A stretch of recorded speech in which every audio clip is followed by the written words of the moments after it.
তাহলে এমনও যুদ্ধ সংঘটিত হবে যেই যুদ্ধে আরবের প্রত্যেকটা ঘর যুক্ত হয়ে যাবে। আরবের কোনো ঘর এই যুদ্ধ থেকে খালি থাকবে না, যেটা রাসূল সাল্লাল্লাহু আলাইহি ওয়াসাল্লাম বলছেন যে এমন যুদ্ধ সংঘটিত হবে যেই যুদ্ধ আরবের প্রতিটা ঘরে প্রবেশ করবে।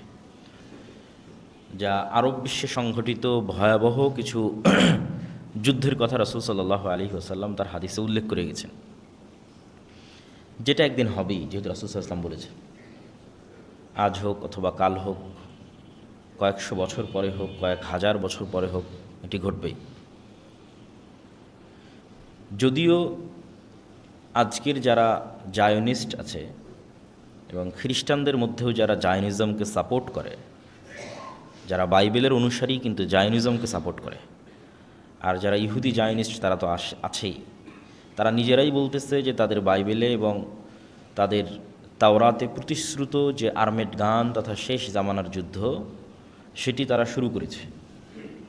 এটা তারা নিজেরাই বলতেছে যে তারা যুদ্ধ শুরু করেছে শেষ জামানার, এবং এটা বলেই তারা তাদের সেনাবাহিনীকে মোটিভেট করতেছে যে পুনরায় ঈসা আলাইহিস সালাতু ওয়াস সালামকে পৃথিবীতে ফেরত নিয়ে আসতে হবে, এবং ফেরত নিয়ে আসার জন্য আমাদের কিছু কাজ আছে, সেই কাজগুলো আমাদের করতে হবে।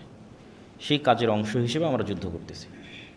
এই যুদ্ধের পলিটিক্যাল কোনো গ্রাউন্ড, বাস্তব কোনো গ্রাউন্ড নাই, শুধু দৈব বাণীকে বিশ্বাস করা, ভবিষ্যৎ বাণী, ধর্মীয় বাণীকে বিশ্বাস করা যে ঈসা আলাইহিস সালামকে ফেরত নিয়ে আসতে হবে, নিয়ে আসতে হলে এটা এটা করতে হবে, অতএব আমরা সেটা করব।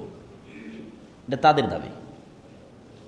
আমরা বলছি না যে এটাই শেষ জামানার যুদ্ধ, কিন্তু শেষ জামানায় কিছু যুদ্ধ হবে, এটা রাসূল সাল্লাল্লাহু আলাইহি ওয়াসাল্লাম বলেছেন। সেই হাদিসগুলো আপনাদের সামনে সংক্ষিপ্ত আকারে তুলে ধরা।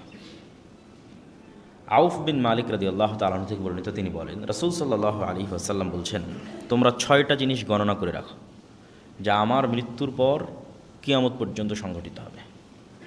এক, মাউতি, আমার নিজের মৃত্যুই কিয়ামতের অনেক বড় আলামত।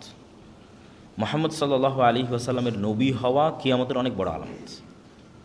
আগের নবীরা তো আর শেষ নবী ছিল না, তাহলে তো কেউ আর বলতে পারবে না যে আরও কত নবী আসবে, আরও নবী আসতে পারে, আরও নবী আসতে পারে, আরও নবী আসতে পারে। কিন্তু মুহাম্মদ সাল্লাল্লাহু আলাইহি ওয়াসাল্লাম তো শেষ নবী, তাহলে মুহাম্মদ সাল্লাল্লাহু আলাইহি ওয়াসাল্লামের নবী হওয়াই কিয়ামতের অন্যতম একটা বড় আলামত। কেননা তারপরে আর নবী আসবে না, মানে তারপরে কিয়ামত হবে। 500 বছর পরে হোক, 1000 বছর পরে হোক, 5000 বছর পরে হোক, কিন্তু নবী আর আসতেছে না। মুহাম্মদ সাল্লাল্লাহু আলাইহি ওয়াসাল্লামের মৃত্যুর পরে কিয়ামত হবে। তাহলে মুহাম্মদ সাল্লাল্লাহু আলাইহি ওয়াসাল্লামের মৃত্যু কিয়ামতের অন্যতম বড় একটি আলামত, সেটা তিনি নিজেও বলছেন। 6টা জিনিস গণনার মধ্যে 1 নম্বর মাউতি, আমার মৃত্যু। 2 নম্বর ফাতহু বাইতুল মাকদিস, মসজিদে আকসা বিজয় করবে মুসলমানেরা, যেটা ওমর রাদিয়াল্লাহু তাআলা আনহুর শাসনামলে সংঘটিত হয়ে গেছে। মসজিদে আকসা বিজয় হবে। তারপর সুম্মা মাউতান ইয়াখুযু ফীকুম কাকুআথিল গানাম, ব্যাপক বড় বড় 2টা মহামারী, যাতে হাজার হাজার লক্ষ লক্ষ কোটি কোটি মানুষ মারা যাবে। এই বিষয়গুলো নিয়ে আলেম ওলামাদের মধ্যে মতভেদ আছে যে এই মহামারীগুলো সংঘটিত হয়েছে না হয়নি। ওমর রাদিয়াল্লাহু তাআলা আনহুর যুগে সিরিয়ায় এক ভয়ঙ্কর মহামারী হয়েছিল, সেটাকে আলেম ওলামাগণ এই মহামারী হিসেবে গণ্য করেছে। আবার পরবর্তীতে যখনই বড় ব্যাপক আকারে কোনো মহামারী দেখা গেছে, তখন সবাই এই হাদিসের কথা তুলে ধরে বলেছে এটি হয়তো সেই মহামারী হতে পারে। যেহেতু রাসূল সাল্লাল্লাহু আলাইহি সাল্লাম কোনো নির্ধারিত টাইম, সময় উল্লেখ করে যাননি, আর এটা উল্লেখ করা সম্ভব নয়। আল্লাহ নবীকে যতবার জিজ্ঞেস করা হয়েছে মাতা সা, কিয়ামত কখন হবে, তিনি কোনো সময় বলতে পারেননি। কেন আল্লাহ নিজে বলছেন যে কিয়ামত কখন হবে এটার জ্ঞান একমাত্র কার কাছে আছে? আল্লাহ সুবহানাহু ওয়া তাআলা। তাহলে মুহাম্মদ সাল্লাল্লাহু আলাইহি ওয়াসাল্লাম শুধু চিহ্ন বলতে পারে, আলামত বলতে পারে, সে আলামতের নির্ধারিত সময়ও বলতে পারবেন না যে আসলে এই আলামতটা কখন, কত সালে, কোথায় সংঘটিত হবে। সুতরাং এটা বলার কোনো ওয়ে নাই, স্কোপ নাই যে এটাই সেই আলামত যেটা এত সালে অমুক জায়গায় সংঘটিত হচ্ছে বা হবে। তারপর রাসূল সাল্লাল্লাহু আলাইহি ওয়াসাল্লাম বললেন সুম্মা ইস্তিফাদাতুল মাল হাত্তা ইউতা রাজুলু মিয়াতা দিনার, এত বেশি মানুষের ধন সম্পদ হয়ে যাবে যে একজন গরিব মিসকিনকে 100 দিনার দিলেও সেটাকে অনেক ছোট খাটো মনে করবে, অল্প মনে করবে। সুম্মা ফিতনাতুন লা ইয়াবকা বাইতুম মিনাল আরব ইল্লা দাখালাতহু, তারপর পৃথিবীতে এমন এক ফিতনা প্রকাশ পাবে যেই ফিতনা প্রত্যেক আরব ঘরে প্রবেশ করবে। আল্লাহ নবী শুধু আরবদের কথা বলেছেন যে প্রত্যেক আরবের ঘরে ফিতনা প্রবেশ করবে। অনেকেই মনে করেন ফিতনা মানে মোবাইল, অনেকেই মনে করেন ফিতনা মানে আজকের অশ্লীলতা, বেহায়াপনা, কিন্তু কোরআন এবং হাদিসে ফিতনা বললে সবার আগে যুদ্ধ বিগ্রহ এবং হত্যা রাহাজানিকে বোঝায় সর্বপ্রথম। তো হত্যা রাহাজানি, যুদ্ধ বিগ্রহ, এটি যদি আমরা ফিতনা দ্বারা উদ্দেশ্য নেই, তাহলে এমনও যুদ্ধ সংঘটিত হবে যেই যুদ্ধে আরবের প্রত্যেকটা ঘর যুক্ত হয়ে যাবে। আরবের কোনো ঘর এই যুদ্ধ থেকে খালি থাকবে না, যেটা রাসূল সাল্লাল্লাহু আলাইহি ওয়াসাল্লাম বলছেন। যে এমন যুদ্ধ সংঘটিত হবে যেই যুদ্ধ আরবের প্রতিটা ঘরে প্রবেশ করবে, যদি ফিতনা দ্বারা আমরা হত্যা যুদ্ধ বিগ্রহ উদ্দেশ্য নেই। সুম্মা হুদনাতুন তাকুনু বাইনাকুম ওয়া বাইনা বানিল আসফার, তারপর তোমাদের সাথে হলুদ চামড়ার মানুষদের, রোমানদের, ইউরোপিয়ানদের, সাদা চামড়ার মানুষদের, হলদেটে সাদা চামড়ার মানুষদের এক বড় চুক্তি সম্পাদিত হবে, যেই চুক্তি তারাই লঙ্ঘন করবে এবং তারা তোমাদের বিরুদ্ধে যুদ্ধ করতে আসবে 80টি পতাকার অধীনে, যার এক এক পতাকার অধীনে থাকবে 12,000 করে সৈন্যবাহিনী। এটা একটা হাদিস। আর এক হাদিস রাসূলুল্লাহ সাল্লাল্লাহু আলাইহি ওয়াসাল্লাম বলছেন, সামি'তুম বিমাদিনাতিন জানিবুম মিনহাল বার ওয়া জানিবুম মিনহাল বাহার, তোমরা এমন এক শহরের কথা জানো যেই শহরের এক পাশ সমতল আর এক পাশ সাগর। সাহাবীরা বললেন, হ্যাঁ আমরা এরকম একটি শহরের কথা জানি। আল্লাহ নবী বললেন, লা তাকুমুস সাআ হাত্তা ইয়াগযুহা 70 আলফাম মিন বানি ইসহাক, ততদিন পর্যন্ত কিয়ামত হবে না যতদিন না ইসহাক আলাইহিস সালাতু ওয়াস সালামের বংশের 70,000 মানুষ এই শহরে যুদ্ধ না করছে। ফাইদা জাউহা নাজালু ফালাম ইউকাতিলু বিসিলাহিন ওয়ালাম ইয়ারমু বিসাহমিন, এই 70,000 মানুষ যে শহর বিজয়ের জন্য যুদ্ধ করবে, এই যুদ্ধ তারা কোনো অস্ত্র দিয়ে করবে না। রাসূল সাল্লাল্লাহু আলাইহি ওয়াসাল্লাম বলছেন, লাম ইউকাতিলু বিসিলাহিন, কোনো অস্ত্র দিয়ে যুদ্ধ করবে না, ওয়ালাম ইয়ারমু বিসাহমিন, কোনো তীরও নিক্ষেপ করবে না। ক্বালু লা ইলাহা ইল্লাল্লাহ আল্লাহু আকবার, তারা যুদ্ধ করবে শুধু মুখের আওয়াজ দিয়ে, যে মুখের আওয়াজ হবে লা ইলাহা ইল্লাল্লাহ, যে মুখের আওয়াজ হবে আল্লাহু আকবার। ফায়াসকুতু আহাদু জানিবাইহা, এইভাবে শহরের দেওয়াল ভেঙে পড়ে যাবে। আবার যখন তারা বলবে দ্বিতীয়বার লা ইলাহা ইল্লাল্লাহ আল্লাহু আকবার, তখন শহরের আরাক দেওয়াল ভেঙে পড়ে যাবে। তারপরে তারা আবার বলবে লা ইলাহা ইল্লাল্লাহ আল্লাহু আকবার, তখন শহরের তৃতীয় দেওয়াল ভেঙে পড়ে যাবে। ফাইফাররাজু লাহুম ফায়াদখুলুহা ফায়াগনামু ফাবাইনাহুমা হুম ইয়াকতাসিমুন আল মাগানিম, তিনটা দেওয়াল ভেঙে যাওয়ার পর তারা ওই শহরে প্রবেশ করতে সক্ষম হবে এবং শহরে বিজয়ী হিসেবে প্রবেশ করার পর যখন তারা গনিমতের মাল বন্টন করবে, তখন অদৃশ্য থেকে একটা আওয়াজ আসবে, ইন্নাদ দাজ্জাল লাকাদ খারাজ, দাজ্জাল তোমাদের বাড়ি ঘরে প্রবেশ করে গেছে। ফায়াতরুকুনা কুল্লা শাইইন ওয়া ইয়ারজিউন, তখন তারা তাড়াহুড়া করে এই গনিমতের মাল ফেলে দিয়ে তাদের বাড়িঘরের দিকে ফেরত যেতে থাকবে দাজ্জালের খোঁজে। এটা একটা হাদিস। রাসূল সাল্লাল্লাহু আলাইহি ওয়াসাল্লাম আর এক হাদিসে বলছেন, আবু হুরায়রা রাদিয়াল্লাহু তাআলা আনহু থেকে বর্ণিত, তিনি বলেন রাসূল সাল্লাল্লাহু আলাইহি ওয়াসাল্লাম বলেছেন, লা তাকুমুস সাআ হাত্তা ইয়ানজিলা আর-রূমু বিল আ'মাক আও বিদাবিক ফায়াখরুজু ইলাইহিম জাইশুম মিনাল মাদিনা মিন খিয়ারি আহলিল আরজ, ততদিন পর্যন্ত কিয়ামত হবে না যতদিন না রোমানরা আমাক এবং দাবেক নামক জায়গায় একত্রিত না হচ্ছে তোমাদের বিরুদ্ধে। এই আমাক এবং দাবেক হচ্ছে বর্তমান সিরিয়া এবং তুরস্কের সীমান্তবর্তী অঞ্চল। বর্তমানের সিরিয়ার যে সীমানা, যেই সীমানাটা তুরস্কের সাথে লাগে, এই সীমান্তবর্তী অঞ্চলের এখনও এই নামে জায়গা আছে আমাক এবং দাবেক। সেই দিন মদিনা থেকে বের হবে একটা সেনাবাহিনী যারা তৎকালীন বিশ্বের সর্বশ্রেষ্ঠ মানুষ। রাসূল সাল্লাল্লাহু আলাইহি ওয়াসাল্লাম বলছেন, ফাইজা তাসাফু ক্বালাতির রূম খাল্লু বাইনানা ওয়া বাইনাল্লাযী সাবাউ মিন্না নুকাতিলুহুম, তখন মদিনা থেকে আসা এই সর্বশ্রেষ্ঠ অশ্বারোহী বাহিনীকে রোমানরা বলবে, তোমরা আমাদের জন্য রাস্তা ছেড়ে দাও, আমরা এই সিরিয়ান শামের এদের সাথে যুদ্ধ করতে চাই, তোমরা কেন মধ্যে বাধা হচ্ছ? ফায়াকুলুল মুসলিমুনা লা ওয়াল্লাহি লা নুখাল্লি বাইনাকুম ওয়া বাইনা ইখওয়ানিনা, তখন মদিনার মানুষরা বলবে, আমরা আমাদের সিরিয়ার ভাইদেরকে একা ছেড়ে দিতে পারি না। ফায়ুকাতিলুনাহুম ফায়ানহাজিমু সুলুসুন লা ইয়াতুবুল্লাহু আলাইহিম, ভয়ঙ্কর যুদ্ধ হবে। এই যুদ্ধে একদল মানুষ পালিয়ে যাবে যুদ্ধের মাঠ থেকে। যুদ্ধের মাঠ থেকে পালিয়ে যাওয়া অনেক বড় কবিরা গুনাহ। তো একদল মানুষ যুদ্ধের মাঠ থেকে পালিয়ে যাবে, রাসূল সাল্লাল্লাহু আলাইহি ওয়াসাল্লাম বলছেন আল্লাহ কোনোদিন তাদের তওবা কবুল করবে না। মুসলমানদের একদল মানুষ যুদ্ধের মাঠ থেকে পালিয়ে যাবে, এদের তওবা কোনোদিন কবুল হবে না। ওয়ায়ুকতালু সুলুসুহুম, আর মুসলমানদের 3 ভাগের 1 ভাগ শহীদ হয়ে যাবে। রাসূল সাল্লাল্লাহু আলাইহি ওয়াসাল্লাম বলছেন এরা পৃথিবীর সর্বশ্রেষ্ঠ শহীদ, আফজালুশ শুহাদা ইনদাল্লাহ, আল্লাহর নিকটে শ্রেষ্ঠতম শহীদ হবে এরা। ওয়াইফতাতিহুস সুলুস, আর 1/3 তো পালিয়ে গেছে, 1/3 মারা গেছে, আর মুসলমানদের 1/3কে আল্লাহ বিজয় দান করবেন রোমানদের উপরে। লা ইফতানুনা আবাদা, এই 1/3 এরা কোনোদিন আর কোনো ফিতনায় পতিত হবে না। ফায়াফতাতিহুনা কুসতুনতুনিয়া, এই 1/3 কুসতুনতুনিয়া বিজয় করবে। আগের হাদিসে যেটা আমরা দেখলাম, এমন একটা শহর যার এক পাশ সমতল আর এক পাশ সমুদ্র, সেটাও কুসতুনতুনিয়া, এটাও কুসতুনতুনিয়া। কুসতুনতুনিয়াকে ইংরেজিতে বলা হয় কনস্টান্টিনোপল, আর আমরা এখন চিনি ইস্তাম্বুল নামে। তুরস্কের মোটামুটি অফিসিয়াল রাজধানী নয়, কিন্তু দীর্ঘদিনের রাজধানী ছিল, ঐতিহ্যবাহী শহর ইস্তাম্বুল। তুরস্কের ইস্তাম্বুল, যাকে আরবিতে বলা হয় কুস্তন্তুনিয়া, ইংরেজিতে বলা হয় কনস্টান্টিনোপল। এই শহর তারা বিজয় করবে। তাহলে এই শহর কিয়ামতের পূর্ব মুহূর্তে বিজয় হচ্ছে মানে এই শহর মুসলমানদের হাতে থাকবে না, তথা আজকের তুরস্ক যে মুসলমানদের হাতে আছে এটা একদিন থাকবে না মুসলমানদের হাতে, এটা ইহুদি খ্রিস্টান অন্যদের দখলে চলে যাবে।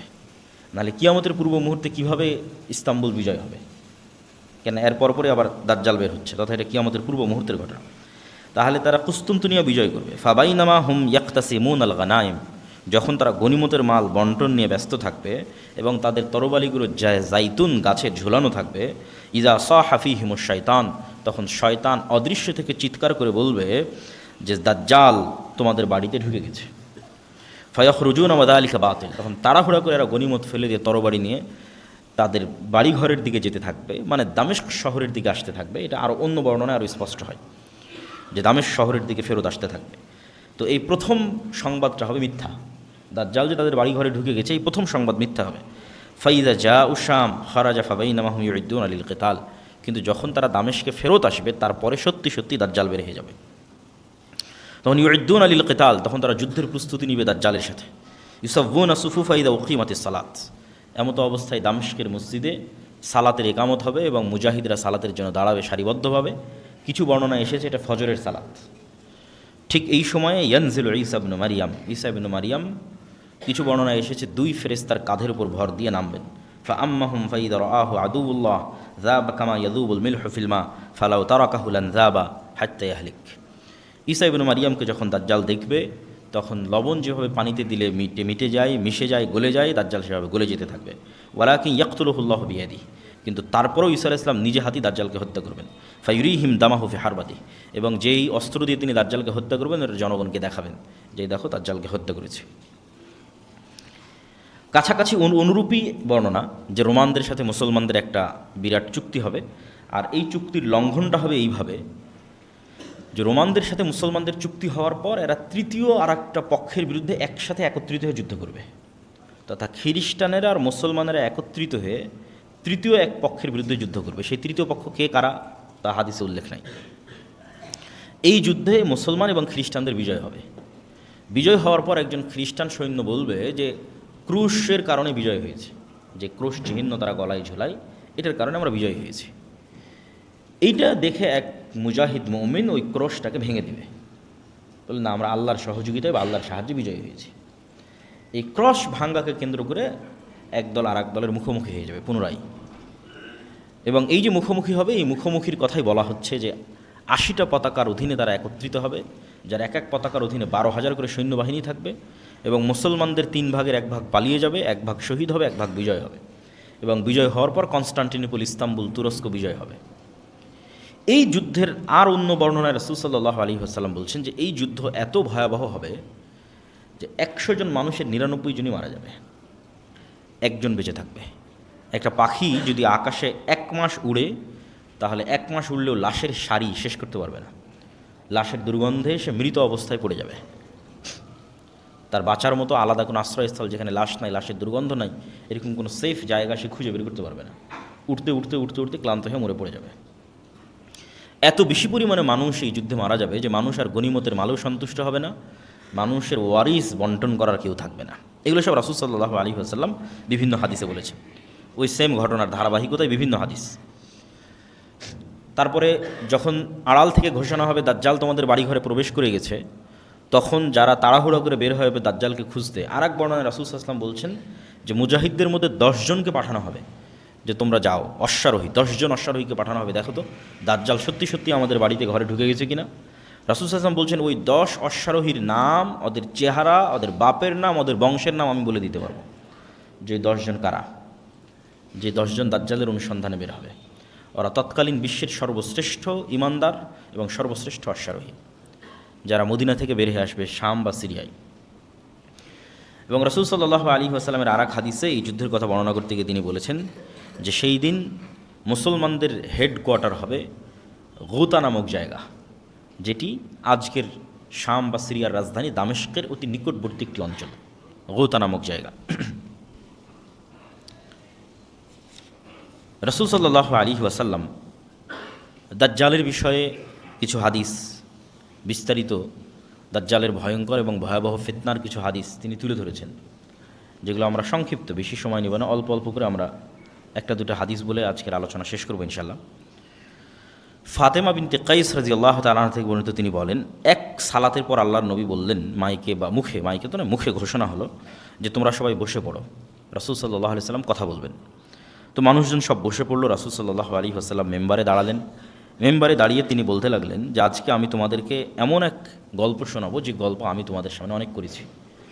এই গল্প হচ্ছে তামিম আদ-দারির গল্প। আন্না তামিম আদ-দারি কান রাজুলান নাসরানিয়ান, যে ছিল খ্রিস্টান মানুষ, যা আফাবায়া ও আসলামা, সে আল্লাহ নবীর হাতে হাত রেখে ইসলাম গ্রহণ করার পর এই ঘটনা সে আল্লাহ নবীকে শোনায়। সেই ঘটনা হচ্ছে আন্নাহু রাকিবা ফি সাফিনাতিন বাহরিয়াতিন মা সালাসিনা রাজুলাম, সে তার নিজ গোত্র এবং আর 2-3টে আরব গোত্রের 30 জন মানুষকে নিয়ে একটা নৌকায় দীর্ঘ লম্বা সফরে বের হয়। ফালাইবা বিহিমুল মাউজু শাহরান ফিল বাহরি, সমুদ্রের ঢেউ তাদেরকে 1 মাস যাবৎ এদিক ওদিকে নিয়ে যেতে থাকে। তারা কোনো লোকেশন ট্র্যাক করা, আগের যুগের মানুষ তারা এবং চাঁদ দেখে দিক নির্ধারণ করে নৌকা পরিচালনা করত, কিন্তু ঝড় বৃষ্টি ঢেউয়ে আর কন্ট্রোল করতে পারেনি যে এই নৌকা কোন দিকে যাচ্ছে। তো অনেক পরে গিয়ে, দীর্ঘ 1 মাস পরে গিয়ে এই নৌকা একটা দ্বীপে গিয়ে ভিড়ল। সংক্ষেপে আমি শেষ করে দিচ্ছি। একটা দ্বীপে ভিড়ার পর, লাগার পর তারা সেখানে নামলো। নামার পর দেখতেছে একটা প্রাণী, ফালাকিয়াতুম দাব্বাতুন, একটা ভয়ঙ্কর প্রাণী যার অত্যধিক চুলের কারণে লা ইয়াদরুনা মা কুবুলুহু মিন দুবুরিহি, সামনে কোনটা পিছন কোনটা, মুখ কোন দিকে পিছন কোন দিকে বোঝা যাচ্ছে না অত্যধিক চুলের কারণে। তখন এরা তাকে বলছে ওয়াই হাক, তোমার ধ্বংস হোক। তখন ওই প্রাণী উত্তরে বলছে আনাল জাসসাসা, আমি হচ্ছে গোয়েন্দা। ক্বালু আমাল জাসসাসা ক্বালাত আইয়ুহাল কওম ইনতালিকু ইলা হাযা রাজুল ফিদ দাইর। তখন ওই গোয়েন্দা বলতেছে তোমরা এইদিকে যাও, এখানে ভিতরে একটা লোক, প্রাসাদে একটা লোক তোমাদের অপেক্ষা করতেছে। তখন আমরা যখনই একটা মানুষের কথা শুনলাম যেটা মানুষ অপেক্ষা করছে, তখন আমরা এর থেকে বেঁচে ফেরার জন্য, এই তো একটা প্রাণী যে নিজেকে গোয়েন্দা বলতেছে, তার থেকে বেঁচে ফেরার জন্য আমরা দৌড়ে চলে গেলাম ওই মানুষের দিকে। তো মানুষের দিকে গিয়ে দেখি ফাইদা ফিহি আ'যামু ইনসানিন রাআইনাহু কাত্তু, এত বিশাল দেহের মানুষ আমরা জীবনে কখনো দেখিনি, যাকে বাধা আছে তার হাত এবং তার কাঁধের সাথে বাধা আছে। মা বাইনা রুকবাতাইহি ইলা কা'বাইহি বিল হাদিদ, তার হাঁটু, তার হাত, কোনোই, কাঁধ, এগুলো লোহার জিঞ্জির দিয়ে বাধা আছে। কুলনা ওয়াইলাক মা আনতা ক্বালা ক্বাদ কদারতুম আলা খাবরি ফাআখবিরুনি মা আনতুম। আমরা ওকে জিজ্ঞেস করলাম এই তুমি কে? তো সে বললো তোমরা তো জানবেই আমি কে, আগে বলো তোমরা যে তোমরা কারা, আমি কে এটা তো তোমরা জানবেই। তখন আমরা বললাম নাহনু উনাসুম মিনাল আরব রাকিবনা ফি সাফিনাতিন বাহরিয়াতিন, আমরা আসলে আরবের কিছু মানুষ, ব্যবসায়িক কাজে বের হয়েছিলাম, এইভাবে আমরা এখানে আসলাম, এইভাবে তোমার কাছে পৌঁছলাম। তখন এই ব্যক্তি এই সমস্ত মানুষদেরকে জিজ্ঞেস করছে আখবিরুনি আন নাখলি বাইসান, 3টে প্রশ্ন করেছে। বাইসান খেজুর বাগানের কথা বলো, তাবারিয়া নামক সমুদ্রের কথা বলো, আর আইনে জোগার নামক ঝর্ণার কথা বলো। 3টে প্রশ্ন। তখন এই মানুষজন তাদেরকে বলছে তুমি এই 3টার কী জানতে চাও? তুমি যে বাইসান খেজুর বাগানের কথা জানতে চাও, এটার কী জানতে চাও? বলে আসআলুকুম আন নাখলিহা হাল ইউসমির আমলা, আমি জানতে চাই বাইসান খেজুর বাগানে এখনও খেজুর হয় না? বলে এখনও হয়। তো অচিরে একদিন এই বাগানে খেজুর হবে না। আমি জানতে চাই তাবারিয়া নামক এই সমুদ্রে, এই সাগরে, এই দ্বীপে, এই খালে পানি আছে না নাই? তো বলে আছে। তো বলে অচিরে এখানে একদিন পানি থাকবে না। আইনে জোগার নামক ঝর্ণায় পানি আছে না নাই? তো বলে আছে। তো বলে অচিরে এখানে একদিন পানি থাকবে না। আধুনিক যারা গবেষক তারা গবেষণা করে দেখেছেন এই 3টে জায়গায় এখন ইসরায়েলের সীমানার অন্তর্ভুক্ত, এবং তাবারিয়া নামক যে সুন্দর সমুদ্র, এটা খ্রিস্টানদের একটা অত্যন্ত ভ্রমণের জায়গা, পবিত্র ভ্রমণের জায়গা। তারা মনে করে যে ঈসা আলাইহিস সালাতু ওয়াস সালাম যত মোজেজা দেখিয়েছেন, সকল মোজেজা তিনি এই তাবারিয়া নামক সমুদ্রের পাশে দেখিয়েছেন। জীবিতকে মৃত করা, কুষ্ঠ রোগীকে ভালো করা, এই জন্য তারা এই তাবারিয়া সাগরকে তারা অনেক পবিত্র মনে করে, এবং লক্ষ লক্ষ খ্রিস্টান ইসরায়েলে ঘুরতে যায় এই তাবারিয়া নামক সাগর দেখতে। তো দাজ্জাল এই 3টে জায়গার কথা জিজ্ঞেস করলো। তারপরে 4 নম্বরে জিজ্ঞেস করলো আখবিরুনি আন নাবিয়্যিল উম্মিয়িন, অশিক্ষিত মূর্খ নবীর কথা বলো, আনপড়, যিনি লেখা জানেন না, পড়া জানেন না, এরকম কোনো নবী এসেছে কিনা আরবে? আমাদের নবী মুহাম্মদ সাল্লাল্লাহু আলাইহি ওয়াসাল্লাম লিখতেও জানতেন না, পড়তেও জানতেন না। ক্বালু ক্বাদ খারাজা মিন মক্কা ওয়া নাযালা ইয়াসরিব, হ্যাঁ তিনি এসেছে, মক্কা থেকে বের হয়ে মদিনায় হিজরত করেছেন। কী অবস্থা? তো তার সাথে আরবদের যুদ্ধ চলতেছে ইত্যাদি। তখন সে নিজে বলতেছে ইন্না যাকা খায়রুন লাহুম ইউতিউহ, মানুষের কল্যাণ হবে এই নিরক্ষর, আনপড়, যিনি লেখা এবং স্বাক্ষর এবং পড়া জানেন না, এই নবীকে মেনে নেওয়া এটা মানুষের উচিত হবে। আর আমি তোমাদেরকে সংবাদ দিচ্ছি যে আমি হচ্ছে মাসিহ আদ-দাজ্জাল। আমাকে আল্লাহ সুবহানাহু ওয়া তাআলা একদিন বের হওয়ার অনুমতি দিবেন, সেই দিন আমি বের হব এবং 40 দিনে সমগ্র পৃথিবী সফর করব, গায়রা মক্কা ওয়া তাইবাহ, মক্কা এবং মদিনা ছাড়া। ফাহুমা মুহাররামাতানি আলাইয়া কিলতাহুমা, কেন মক্কা এবং মদিনা আমার উপর হারাম থাকবে। আমি যতবার মক্কা এবং মদিনায় প্রবেশ করার চেষ্টা করব ততবারই ফেরেশতা তাদের উন্মুক্ত তরবারি দিয়ে আমাকে বাধা দিবে। তখন রাসূল সাল্লাল্লাহু আলাইহি ওয়াসাল্লাম তার যে খুতবার লাঠি ছিল এই লাঠি দিয়ে এইভাবে বাড়ি দিয়ে বললেন, হাযিহি তাইবাহ, হাযিহি তাইবাহ, হাযিহি তাইবাহ। এটাই হচ্ছে সেই তাইবা, এটাই হচ্ছে সেই তাইবা, সেই মদিনা যেখানে দাজ্জাল প্রবেশ করতে পারবে না। এবং আমি এই দাজ্জালের ঘটনা তোমাদেরকে এর আগেও বলেছি। এবং রাসূল সাল্লাল্লাহু আলাইহি সাল্লাম হাত দিয়ে ইশারা করলেন পূর্ব দিকে, যে দাজ্জাল পূর্ব দিক থেকে বের হবে। মদিনা থেকে সরাসরি পূর্ব দিকে যদি রেখা টানা হয়, তাহলে যেই উপসাগরকে কেন্দ্র করে এখন যুদ্ধ চলতেছে সেই উপসাগর পড়ে আর কি, মানে সৌদি আরবের সীমানা যদি আমরা বাদ দিয়ে দিই, যে সৌদি আরবের সীমানার পরে আমরা পূর্ব দিকে মদিনা থেকে একটা রেখা টানতেছি, কোথায় গিয়ে থাকে, তাহলে সৌদি সীমানা শেষ হলে প্রথমে সাগর পড়বে, পারস্য উপসাগর, তারপরে ইরান পড়বে, তারপরে এইভাবে সামনের দিকে যেতে থাকবে পূর্ব দিকে। তো রাসূল সাল্লাল্লাহু আলাইহি ওয়াসাল্লাম বললেন পূর্ব দিক থেকে দাজ্জাল বের হবে। দাজ্জাল সম্পর্কে রাসূল সাল্লাল্লাহু আলাইহি ওয়াসাল্লামের আরও দুই একটি সংক্ষিপ্ত বর্ণনা এই তথ্যের সাথে সম্পৃক্ত, কানেক্টেড। দাজ্জাল যে 40 দিন পৃথিবীতে ঘুরবে, এই 40 দিনের প্রথম দিন হবে 1 বছরের সমান, এই 40 দিনের দ্বিতীয় দিন হবে 1 মাসের সমান, এই 40 দিনের তৃতীয় দিন হবে 1 সপ্তাহের সমান, এবং এই 40 দিনের বাকি 37 দিন হবে স্বাভাবিক দিনের সমান। রাসূল সাল্লাল্লাহু আলাইহি ওয়াসাল্লামকে জিজ্ঞেস করা আল্লাহ নবী, সে এত দ্রুত কীভাবে 40 দিনে সমগ্র পৃথিবী সফর করবে, তার গতি কেমন হবে?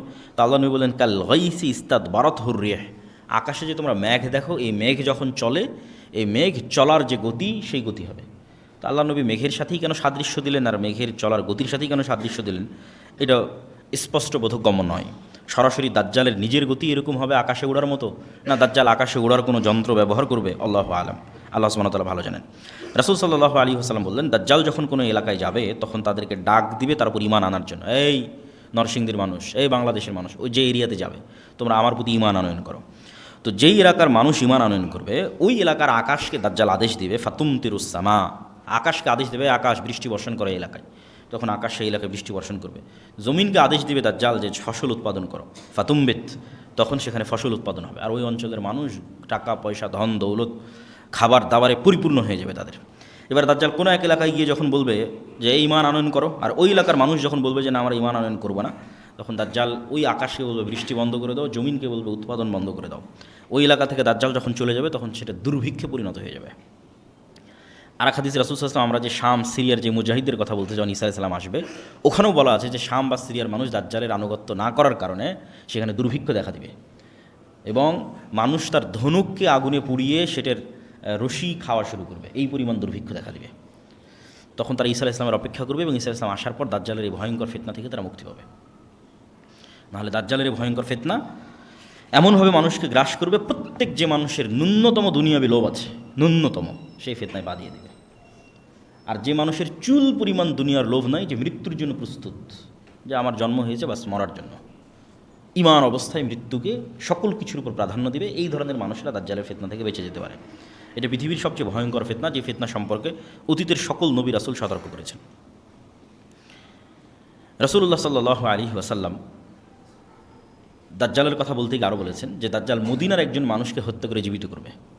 দাজ্জাল যখন মদিনায় যাবে, মদিনার মধ্যে তো প্রবেশ করতে পারবে না, মদিনার পাশে যখন যাবে তখন মদিনা বিশাল ঝাঁকুনি হবে, ভূমিকম্প হবে, এবং এই ভূমিকম্পে মদিনার যারা ফাসেক ফাজের মোনাফিক আছে তারা মদিনা থেকে বের হয়ে এসে দাজ্জালের পূজা করবে, আর একমাত্র পাক্কা মুমিনেরা মদিনায় থেকে যাবে, যাদের ঈমান খুব মজবুত টপ লেভেলের। তো ওই রকম একজন ঈমানদার ব্যক্তি বের হয়ে আসবে যাকে দাজ্জাল হত্যা করবে, যে দাজ্জালকে অস্বীকার করবে, এবং হত্যা করার পর আবার জীবিত করবে। জীবিত করার পর ওকে বলবে যে এই তোমাকে হত্যা করেছিলাম, তোকে জীবিত করলাম, এখনও তুমি আমার প্রতি ঈমান আনতেছো না, আমাকে রব্বুল আলামিন হিসেবে বিশ্বাস করতেছো না। তখন এই মুজাহিদ বলবে যে আমার আগের চেয়ে ইয়াকিন বেশি হয়ে গেছে যে তুমি সেই দাজ্জাল, আগের চেয়ে আমার ঈমান আরও মজবুত হয়ে গেছে। তখন দাজ্জাল আরও ক্ষিপ্ত হবে এবং তাকে আবারও হত্যা করতে চাইবে, কিন্তু তাকে হত্যা করতে পারবে না। দাজ্জালের যে সংক্ষিপ্ত ঘটনা, এই ঘটনা শেষ হওয়ার পর কী হবে?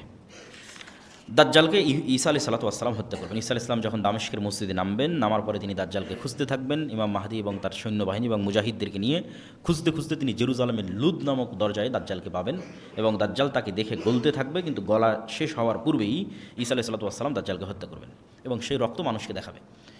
দাজ্জালকে হত্যা যখন করা হয়ে গেছে, তখন আল্লাহ সুবহানাহু ওয়া তাআলা ঈসা আলাইহিস সালামকে বলবে যে ঈসা ইবনে মারিয়াম, আমার একদল সৃষ্টি জীব আছে যাদের সাথে কেউ যুদ্ধ করে পারবে না, অতএব মুমিনদের নিয়ে মুজাহিদদের নিয়ে তুর পাহাড়ে আশ্রয় নাও। তো মুমিন মুজাহিদদের নিয়ে ঈসা আলাইহিস সালাতু ওয়াস সালাম তুর পাহাড়ে আশ্রয় নেবে।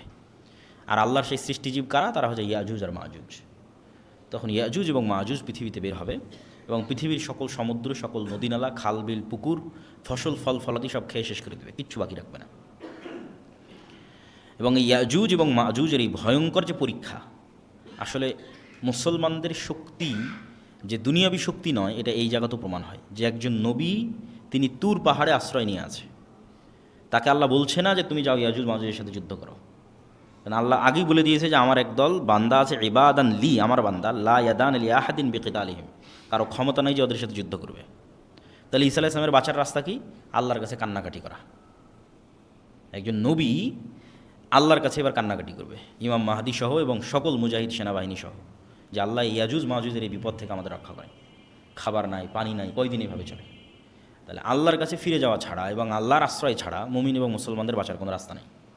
এটা নবী ঈসা জীবিত থাকা অবস্থায়, দাজ্জালের মতো এত ফিতনা অতিক্রম করার পরেও, দাজ্জালকে নিজে হাতে হত্যা করার পরে এবার ঈসা আলাইহিস সালামকে আল্লাহর কাছে কাঁদতে হচ্ছে তুর পাহাড়ে।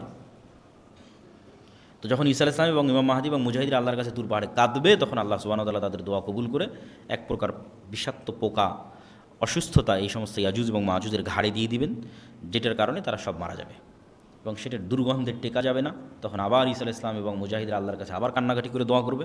তখন আল্লাহ সুবহানাহু ওয়া তাআলা একদল উট পাখির মতো একদল পাখিকে আল্লাহ সুবহানাহু ওয়া তাআলা পাঠাবেন, যারা উটের কুজের মতো একদল পাখিকে, যারা এই সমস্ত লাশকে উঠিয়ে নিয়ে গিয়ে, হাজার হাজার লক্ষ লক্ষ কোটি কোটি লাশকে উঠিয়ে নিয়ে গিয়ে কোথাও ফেলে দেবে। এবং আল্লাহ সুবহানাহু ওয়া তাআলা আসমানকে বলবেন বৃষ্টি বর্ষণ করো, এবং আসমান বৃষ্টি বর্ষণ করে পুরো পৃথিবীকে পবিত্র করে দেবে, সাফ করে দেবে। তারপর আল্লাহ সুবহানাহু ওয়া তাআলা আসমান এবং জমিনকে আদেশ দিবেন যে তোমাদের মধ্যে যা রিজিক আছে, যা রহমত আছে, যা বরকত আছে, সব উন্মুক্ত করে দাও। তখনই একটা ডালিম একটা গ্রাম খাবে, তখনই একটা গরুর দুধ একটা বংশ খাবে, কেননা পৃথিবীর বরকতের যেটা সর্বোচ্চ স্তর, সেটাতে পৃথিবীকে পৌঁছে দেওয়া হবে। আর পৃথিবীতে যুদ্ধ বিগ্রহ বন্ধ হয়ে যাবে এবং এতদিন যুদ্ধ বিগ্রহের যা অস্ত্র ছিল সেগুলোই জ্বালিয়ে পুড়িয়ে শেষ করতে 7 বছর পার হয়ে যাবে এবং পৃথিবীতে ঈসা আলাইহিস সালাতু ওয়াস সালামের 7 বছরের সর্বশ্রেষ্ঠ ন্যায়পরায়ণের শাসনকাল প্রতিষ্ঠা হবে, ন্যায় এবং ইনসাফের শাসন 7 বছর। এই 7 বছর পার হওয়ার পর এক মৃদু বাতাসে, যে বাতাস মুমিনদের বগলে অনুভূত হবে, সেই মৃদু বাতাসে পৃথিবীর সকল মুমিন মৃত্যুবরণ করবে। তারপরে পৃথিবীতে শুধু ফাসেক, ফাজের এবং পাপিষ্ঠরা থাকবে। এবং যেই হাদিসগুলো আপনারা শুনে থাকেন যে এক সময় মানুষ পশু পাখির ন্যায় মিলিত হবে, লজ্জা বুঝবে না, এটা হবে সেই সমস্ত মানুষেরা। হজ এবং ওমরা বন্ধ হয়ে যাবে, এটা হচ্ছে সেই সমস্ত মানুষেরা। কাবা ঘর ধ্বংস করা হবে, এটা হচ্ছে সেই সমস্ত মানুষেরা। এগুলো ঈসা আলাইহিস সালাম এবং ইমাম মাহদী, দাজ্জাল, এগুলোর পরের কথা এবার আসতেছে। তখন পৃথিবীতে আর কোনো মুমিন বেঁচে থাকবে না, কেউ কোরআন পড়ার লোক থাকবে না, আল্লাহর নাম নেওয়ার লোক থাকবে না। সেগুলো এখন নয়, এগুলো হবে দাজ্জালের পরে, ঈসা আলাইহিস সালামের পরে, যখন আর কোনো মানুষ না আল্লাহকে চিনবে, না কোরআনকে চিনবে, না কাবাকে চিনবে, না মানুষের কোনো লজ্জা এবং হায়া থাকবে। কুকুর যেভাবে খোলা মাঠে মিলিত হচ্ছে, মানুষ সেভাবে মিলিত হবে। এই সমস্ত পাপিষ্ঠ, পাপাচারী, নিকৃষ্ট মানুষের উপর আল্লাহ সুবহানাহু ওয়া তাআলা কিয়ামত কায়েম করবে।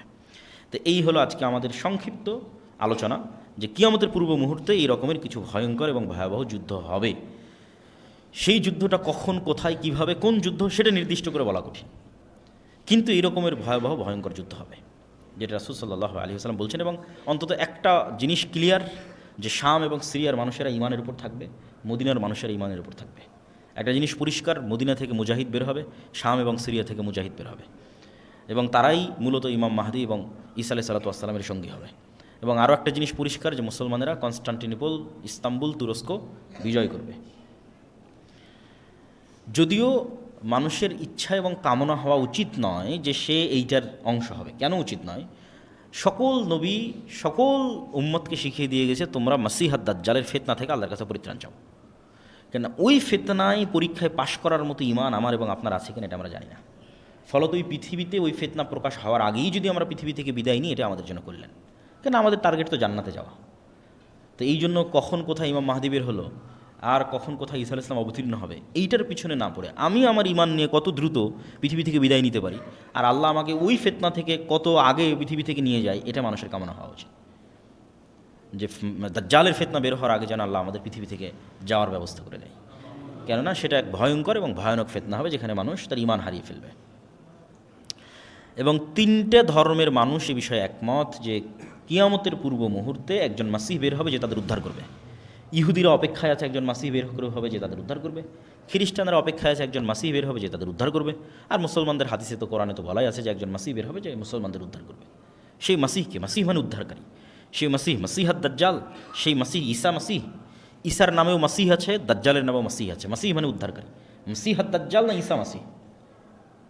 তো মূলত ইহুদিদের মাসিহ হবে দাজ্জাল। ইহুদিরা যেই মাসিহের অপেক্ষায় আছে তাদের উদ্ধার করবে, এই মাসিহ হবে দাজ্জাল। কেননা দাজ্জালের হাতে তখন পৃথিবীর সকল পাওয়ার ক্ষমতা থাকবে। মুসলমানদের হবে নিরীহ, খাবার নাই, আসমানের বৃষ্টি বন্ধ হয়ে যাবে, জমিনের উৎপাদন বন্ধ হয়ে যাবে, দুর্ভিক্ষ দেখা দিবে। তাহলে এই দলে তো আর কেউ অত সহজে যাবে না। মানুষ তো সবসময় ক্ষমতার পিছনে ছোটে, যার কাছে টাকা পয়সা, যার কাছে ধন দৌলত, সেটার পিছনে ছোটে। তাহলে ইহুদিদের মাসিহ কে হবে? দাজ্জাল। আর খ্রিস্টান এবং মুসলমানদের মাসিহ ঈসা আলাইহিস সালাম হবে, কেন অধিকাংশ খ্রিস্টান মুসলমান হয়ে যাবে ঈসা আলাইহিস সালাম আসার পরে। এবং ঈসা আলাইহিস সালাম স্পষ্ট করে দিবেন, তিনি নিজে হাতে ক্রুশ ভেঙে দিবেন, তিনি নিজে হাতে খিনজির, শুকুরের গোস্তকে হারাম করবেন। তথা খ্রিস্টানরা আজ পর্যন্ত যে ভ্রান্তির উপর আছে, এই ভ্রান্তি ঈসা আলাইহিস সালাম নিজে খণ্ডন করবেন, যে তোমাদের ভ্রান্তিগুলো ভ্রান্তি। আর রমজান মাসকে সামনে রেখে আমাদের যে করণীয় কাজ, সেই করণীয় কাজের মধ্যে সবচেয়ে জরুরি কাজ, 1 নম্বর জরুরি কাজ, যেটা রমজানে কোনো মতেই মিস দেওয়া উচিত নয়, সেটা হচ্ছে 5 ওয়াক্ত সালাত। স্বাভাবিকভাবেই দেওয়া উচিত নয়, কিন্তু আমি সিয়ামও পালন করছি আবার সালাত আদায় করি না, এই সিয়ামের কোনো গুরুত্ব নেই, এই সিয়ামের কোনো দাম নাই।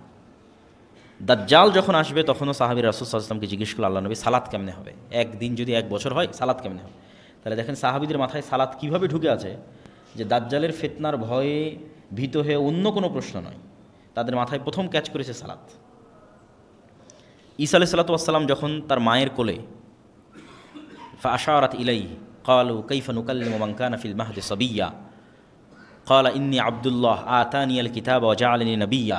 ঈসা আলাইহিস সালাম বললেন মায়ের কোল থেকে যে আমি আব্দুল্লাহ, আল্লাহর বান্দা, আল্লাহ আমাকে নবী করেছে। ওয়া জাআলানি মুবারাকান আইনামা কুনতু, আর আমি যেখানেই থাকি না কেন আমি বরকতময়। ওয়া আওসানি বিসসালাতি ওয়াজ যাকাতি মা দুমতু হাইয়্যা, আর আমার আল্লাহ আমাকে আদেশ দিয়েছে যেন আমি মরা পর্যন্ত সালাত আর যাকাত দিই, সালাত আদায় করে জাকাত দিই। কোরআনের আয়াত। যে ঈসা আলাইহিস সালাম যখন ছোট্ট শিশু, তখন উনি মায়ের কোল থেকে বলতেছেন যে আল্লাহ তাকে আদেশ দিয়েছে যেন তিনি সালাত আদায় করেন, এবং আল্লাহ তাকে আদেশ দিয়েছে যেন তিনি জাকাত দেন। তার সালাত কত গুরুত্বপূর্ণ হতে পারে। ইব্রাহিম আলাইহিস সালাতু ওয়াস সালাম তার কওমের জন্য, তার পরবর্তী প্রজন্মের জন্য যে কয়েকটা দোয়া করেছেন, তার মধ্যে 2টা দোয়া সবচেয়ে গুরুত্বপূর্ণ। রব্বি জাআল হাযাল বালাদা আমিনা ওয়াজনুবনি ওয়া বানিয়া আন না'বুদাল আসনাম। আল্লাহ এই যে শহর, মক্কা শহর, এটাকে নিরাপদ করে দেন কিয়ামত পর্যন্ত, আর আমার পরবর্তী প্রজন্ম যেন ভুলেও মূর্তি পূজক না হয়। তাহলে মূর্তি পূজা কতটা শিরক, কতটা ভয়ঙ্কর খারাপ জিনিস, যে ঈসা আলাইহিস সালাম তার পরবর্তী প্রজন্ম জন্য যে গুরুত্বপূর্ণ দোয়াটা করতেছেন, সেখানে তিনি জায়গা দিচ্ছেন যেন তার পরবর্তী প্রজন্ম মূর্তি পূজক না হয়, মানে শিরক না করে। আর আরেকটা কী দোয়া করছেন? রব্বি জাআলনি মুকিমাস সালাহ ওয়া মিন যুররিয়াতি। আল্লাহ আমি যেন সালাত আদায়কারী হই, আর আমার পরবর্তী প্রজন্ম যেন সালাত আদায়কারী হয়, আমার পরবর্তী প্রজন্ম যেন বেনামাজি না হয়। তাহলে মুসলমানের জন্য পৃথিবী থেকে বিদায় নেওয়া এমতো অবস্থায় যে সে বেনামাজি, এমতো অবস্থায় যে সে কোরআন জানে না, কোরআন পড়ে না, বিনা সালাত বিনা কোরআনে মুসলমানের পৃথিবী থেকে বিদায় নেওয়া উচিত নয়। 2টা জরুরি জিনিস মুসলমানকে নিশ্চিত করতেই হবে তার হায়াত থাকা পর্যন্ত। 1, সে সালাত আদায়কারী হবে, 2, সে কোরআন পড়া জানবে এবং কোরআন পাঠকারী হবে। তাহলে রমজান মাসের 1 নম্বর জরুরি কাজ 5 ওয়াক্ত সালাত, 2 নম্বর জরুরি কাজ কোরআন। মুসা আলাইহিস সালাতু ওয়াস সালামের কওমকে যখন তাওরাত দেওয়া হলো, তোরাহ বলে ইহুদিরা উচ্চারণ করে, যে তোরাহ, যখন তাওরাত দেওয়া হলো, তখন এই তাওরাত যেন তারা মানে, এই জন্য তুর পাহাড়, যে তুর পাহাড়ে ঈসা আলাইহিস সালাম আশ্রয় নেবে, যে তুর পাহাড়ে এই মুসা আলাইহিস সালাম ইবাদত করেছেন 40 রাত, আল্লাহর আরবাঈনা ওয়াইদ ওয়া'আদনা মুসা 40 লাইলা, 40 রাত ইবাদত করেছে মুসা আলাইহিস সালাম তুর পাহাড়ে। এই তুর পাহাড়কে আল্লাহ ইহুদিদের মাথার উপর তুলে ধরেছে, তুলে ধরে বলছে হয় তাওরাত মানার ওয়াদা কর, না হলে পাহাড় ছেড়ে দিয়ে এখনই হত্যা করে দিলাম, এখনই ধ্বংস করে দিলাম। তখন বানু ইসরাঈল বলছে ঠিক আছে, আমরা তাওরাত এবং তাওরাতে যা আছে এটা মানব। তো প্রত্যেক উম্মতের উপর যে গজব এসেছে, সেই গজব আসার কারণ হচ্ছে ওই উম্মতের উপর পাঠানো কিতাবকে না মানা। তাওরাত যদি না মানে তো পাহাড় ছেড়ে দিয়ে আল্লাহ ধ্বংস করে দেবে। তাহলে উম্মতে মুহাম্মাদির উপর গজব আসবে যদি তারা কোরআনকে অবহেলা করে। আর উম্মতে মুহাম্মাদির উপর গজব নূহ আলাইহিস সালামের কওমের মতো বন্যার আকারে হবে না, লূত আলাইহিস সালামের কওমের মতো শহর উল্টিয়ে দেওয়া হবে না, আদ সামুদের মতো বিকট আওয়াজ বা ঝড়ো বাতাসে পরিপূর্ণ ধ্বংস হবে না। তাহলে উম্মতে মুহাম্মাদির উপর গজব কি? উম্মতে মুহাম্মাদি যদি কোরআন অবহেলা করে, বা আমি গজবে আছি কিনা এজ এ উম্মতে মুহাম্মাদি, সেটা আমি বুঝবো কীভাবে? সেটা হচ্ছে আমাদের উপর ভিন্ন জাতিকে আল্লাহ চাপিয়ে দেবে। আরাকানের রোহিঙ্গা, আর চায়নার উইঘুর, আর ফিলিস্তিন, আর বাংলাদেশ, আর যেখানে ভিন্ন জাতিকে তাদের উপর চাপিয়ে দেবে, এটা গজব। এটা হলো উম্মতে মুহাম্মাদির গজবের ধরন। উম্মতে মুহাম্মাদির গজব বন্যা নয়, ভূমিকম্প নয়, শহর উল্টিয়ে দেওয়া নয়, আকাশ থেকে অগ্নিবৃষ্টি নয়, বিকট আওয়াজ নয়। উম্মতে মুহাম্মাদের গজব হচ্ছে ইহুদি খ্রিস্টান হিন্দুরা এদেরকে কুচুকাটা করবে, যখন দেখবেন করতেছে তখন বুঝবেন গজব। যেমন হালাকু খা চেঙ্গিস খা যখন বাগদাদি গিয়ে লক্ষ লক্ষ মানুষকে জবাই করেছে বাগদাদে, বুঝতে হবে এটা গজব। কেন এই গজব আসতেছে? কোরআনকে অবমূল্যায়ন করার কারণে। ইন্নাল্লাহ ইয়ারফাউ বিহাযাল কিতাবি আকওয়ামান ওয়া ইয়াদউ বিহি আখারিন। কোরআন এবং এই উম্মতের শক্তি সামর্থ্য দাঁড়িপাল্লায় সমান সমান। আমার এবং আপনার বাড়িতে, আমার এবং আপনার সমাজে কোরআনের মূল্য যেই মানে থাকবে, পৃথিবীতে এই উম্মতের ক্ষমতা দাপট শক্তি সেই লেভেলে থাকবে। কোরআন আমাদের বাড়িতে আমাদের ঘরে যেই নিম্ন লেভেলে থাকবে, পৃথিবীতে উম্মতে মুহাম্মাদের অবস্থা সেই নিম্ন লেভেলে থাকবে। এই রাসূল সাল্লাল্লাহু আলাইহি ওয়াসাল্লামের হাদিসের আমি অনুবাদ করতেছি যে তাহলে আমার এবং আপনার পৃথিবীর উন্নতি নির্ভর করতেছে কোরআন পড়া, মানা, বুঝা এবং শিখার উপর। পৃথিবীতে যদি উম্মতে মুহাম্মাদি চায় যে তারা শক্তিশালী, সামর্থ্যবান, পাওয়ারফুল হবে, তাহলে ফিরে আসতে হবে কোরআনের কাছে। এই রমজান মাস হচ্ছে কোরআনের মাস, শাহরু রমাদান আল্লাযী উনজিলা ফীহিল কোরআন। এবং ওই যে দাজ্জালের ফিতনা থেকে বাঁচার রাস্তাও কিন্তু কোরআন। সূরা কাহফের প্রথম 10 আয়াত এবং সূরা কাহফ দাজ্জালের ফিতনা থেকে মুক্তির রাস্তা। তো ওই সূরা কাহফ তো কোরআনেরই অংশ। কোরআন যাদের অন্তরে প্রথিত হয়ে আছে এরা ফিতনায় পতিত হবে না, মানে কোরআনের বুঝ এবং কোরআনের জ্ঞান যাদের ভিতরে আছে। এই জন্য রমজানকে কেন্দ্র করে মসজিদ, মাদ্রাসা, মক্তব, আমরা দাওয়া ইলাল্লাহর মাধ্যমে 7 শতাধিক মক্তব পরিচালিত করতেছি।